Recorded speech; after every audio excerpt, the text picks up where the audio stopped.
proses menunggu ini Mbah Wahab juga terus melakukan konsolidasi organisasi keulamaan gitu kan. Nah, rupanya Mbah Hasyim ini perlu istikharah dan ternyata juga perlu minta restu dulu ke gurunya. Jadi Mbah Khalil itu adalah guru dari Mbah Hasyim dan guru dari Mbah Wahab. Gitu kan. Akte pendirian Nahdlatul Ulama ada nggak nama beliau?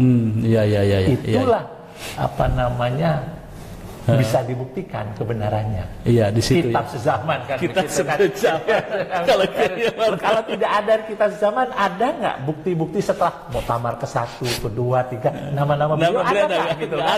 Kalau tidak ada nama sezaman, kitab yang mendekati sezaman itu gitu. Ini pertama kita harus lawan untuk membelokkan sejarah-sejarah. Jangan pernah ada orang-orang yang mencoba untuk membelokkan sejarah, karena ini dampaknya akan sangat bahaya. Kalau kita mau menghancurkan Indonesia, maka hancurkan sejarahnya.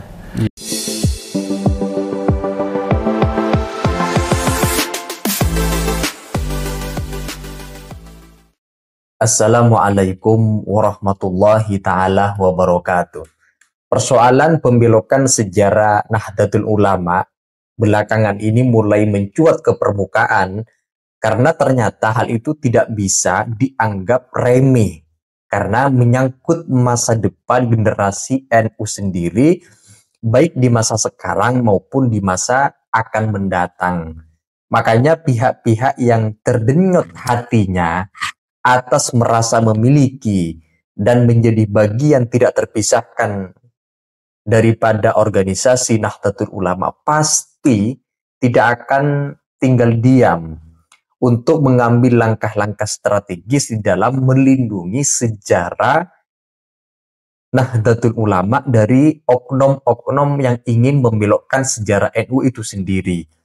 Gus Saifuddin, salah seorang pengurus NU Jakarta Pusat, menyampaikan siapapun yang mencoba membelokkan sejarah Nahdlatul Ulama harus dilawan.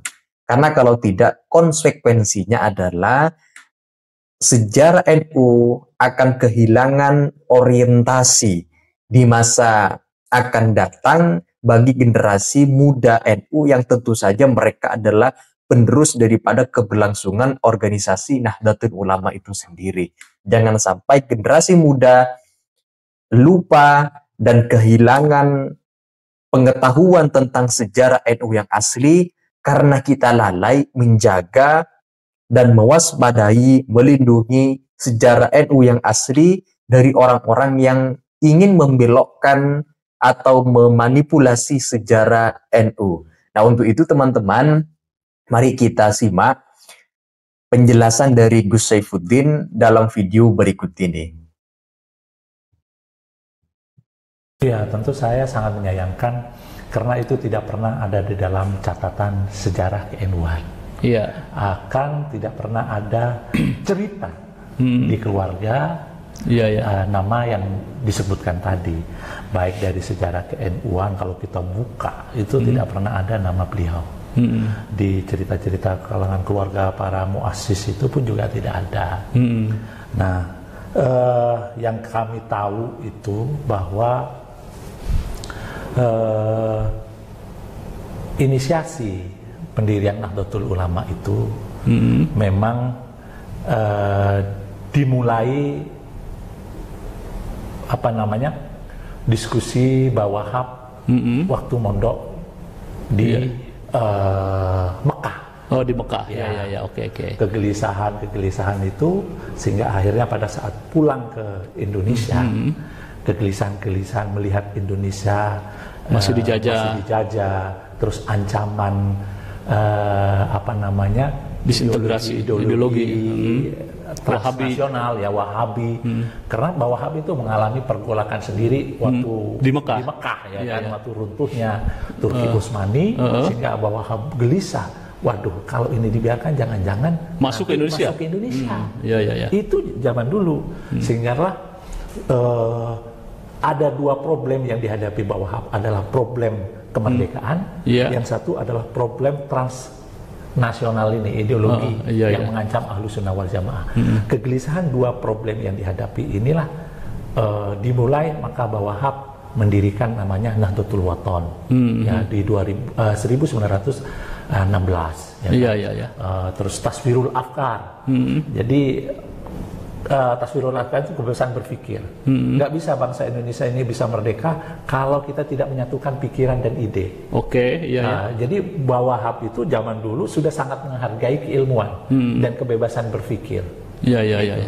Yang pada akhirnya Bawahab juga menyampaikan kepada gurunya yaitu Mbah Hasim untuk pentingnya mendirikan Nahdlatul Ulama ya kan. Waktu itu memang belum ada namanya Nahdlatul Ulama, Jam'iyah Ulama, organisasi para ulama. Nah, Mbah Hasim itu menyampaikan mendengar kegelisahan Bawahab dan Mbah Hasim juga menangkap kegelisahan itu. Tapi Mbah Hasim tidak langsung menjawab iya. Jadi Bawahab suruh nunggu. Dalam proses menunggu ini Bawahab juga terus melakukan konsolidasi organisasi keulamaan gitu kan. Rupanya Mbah Hasim ini perlu istikharah dan ternyata juga perlu minta restu dulu ke gurunya. Jadi Mbah Khalil itu adalah guru dari Mbah Hasim dan guru dari Bawahab. Jadi Bawahab juga berguru kepada Hasim, Mbah Hasim dan berguru juga kepada Bawahab.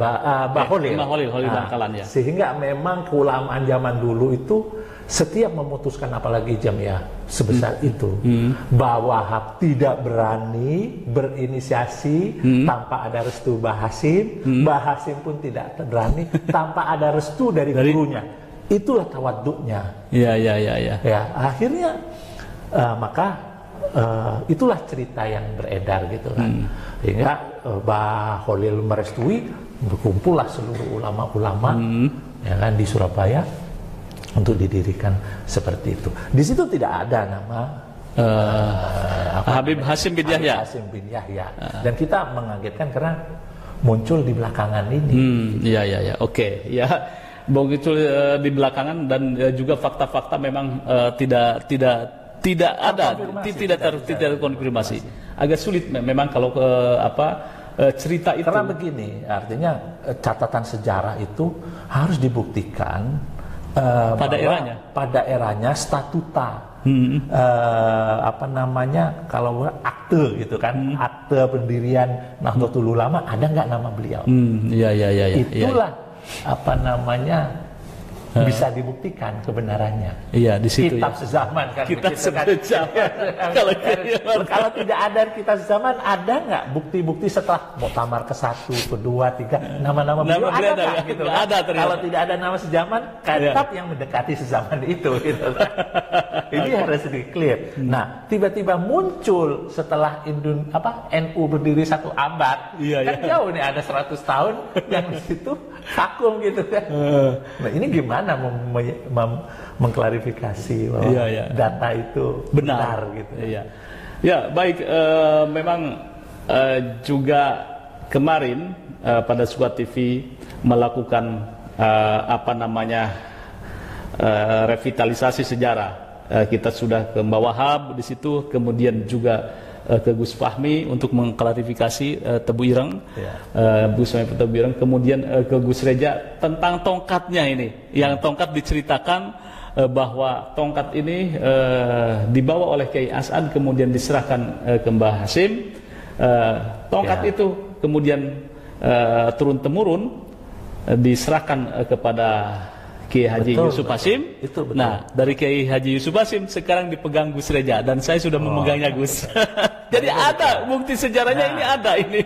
Isyarah bahwa NU itu disetujui oleh Mbah Khalil, maka dikirimlah ke As'ad untuk datang ke Mbah Hasim dengan membawa tongkat dan tasbih. Itu memberikan simbol ya kan bahwa Jam'iyah ini disetujui dan diridhoi oleh gurunya.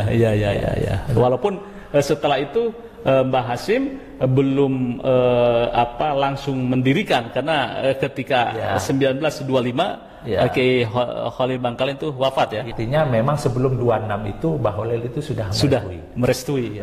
Meski itu sebelum 4 atau bahkan 5 tahun Mbah Wahab itu sudah mengusulkan. Jadi Mbah Wahab itu menunggu jawaban itu yang pada akhirnya disetujui. Iya, iya.